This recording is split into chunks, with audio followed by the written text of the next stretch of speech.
Mag-iihaw po kami ng pusit at saka bangus.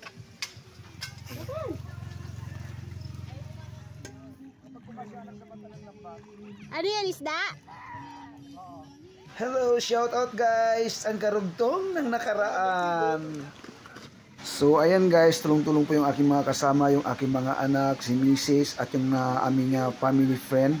Si Tul Ian, asawa niya, si Mayura Junali Makuasulis, kasama yung isang kambal niya, si Patrick.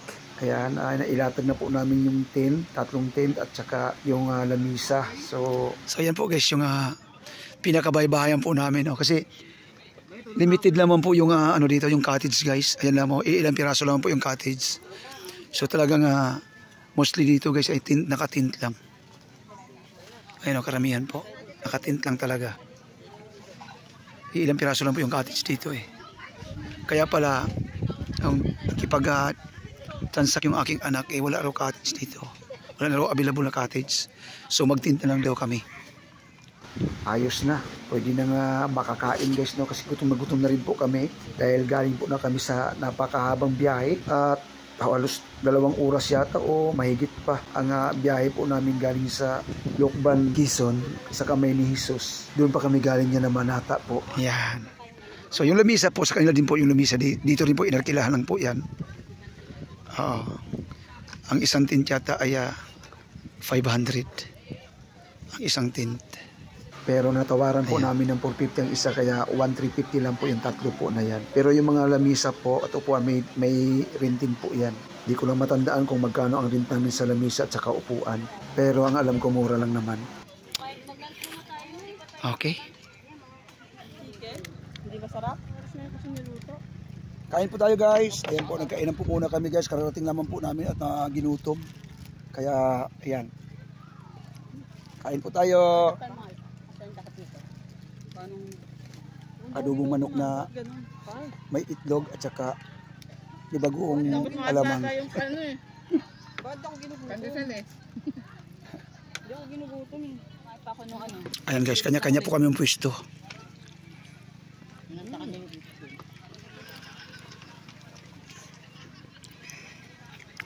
Dahil pang ulam mo, fried chicken kayo. May itlog pa dito nilaga. May adobo pa oh. Umit ka lang dyan, umit. Soft drink. Anong ginagawa mo, Day? Ito, nagluulo. Nagluulo daw siya guys. So ayan po, mag-iihaw po kami ng pusit at saka bangus. Ayan. Pero yung ating kaibigan ay nagisa. Ayun. Ayun na pala yung kasi yung bangus to. Kayo ng bangus yan? Ha? Ayan. Longganisa.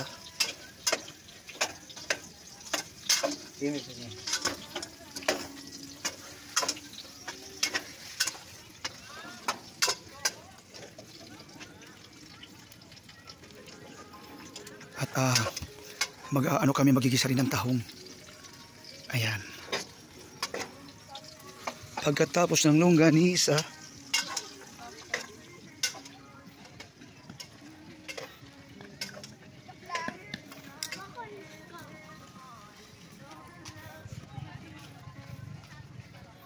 Asan yung pinugasan kong ano? tinulang tahong.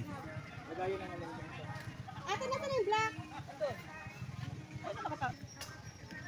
So ayan po yung tatlong tint namin guys. Di ba?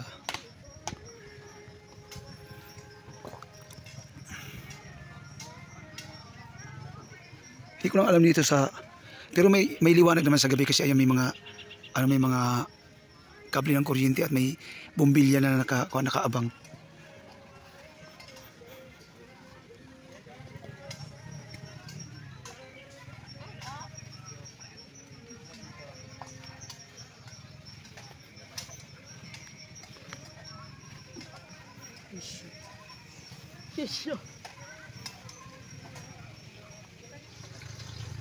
Ayun, luto na guys oh.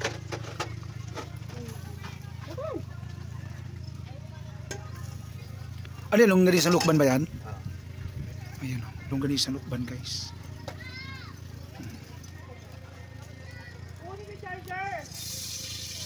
At ang sunod ay yung tahong naman. Oh, di ba? Kapag chef talaga guys yung magluluto, alam na kaagad yung proseso na gagawin kaya mabilis. Ayun, chef po ng barko po yan. Stove yan.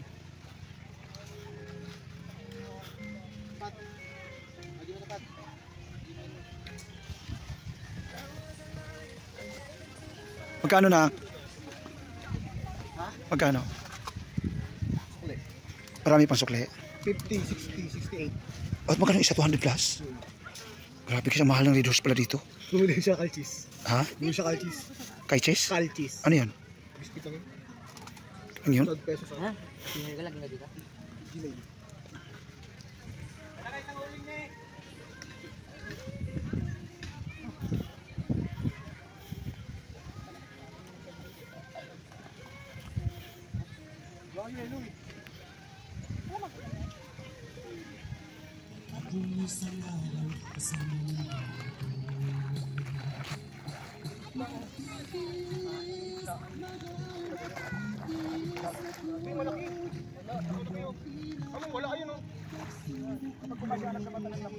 Ano yan, isda?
Oo nga! Ang init kasi!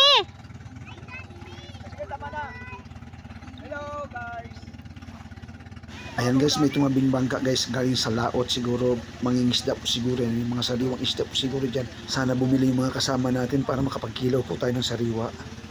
Grabe guys, sobrang linaw po ng tubig dagat. Oh, akala mo yung mantika na nilagay sa kawa isang taro guys, sobrang yung napaka banayad din yung pagkakagalaw ng tubig. Pero mas mag-i-enjoy sana ako kung meron tayong masamahang mangingisda dito para doon tayo sa laot guys, ng mga will. Kung may huli tayo, di malilibre tayo ng pang-ulam, di ba guys?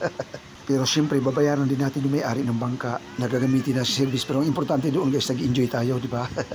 At ayan, grabe guys, sobrang napakalinaw po ng tubig dagat. Talagang napakasarap po ng ligo po namin dyan, mga aking mga kasama. Maraming salamat po sa patuloy niyo pong suporta. Hanggang sa muli guys, bye bye, God bless. Ingat po lagi.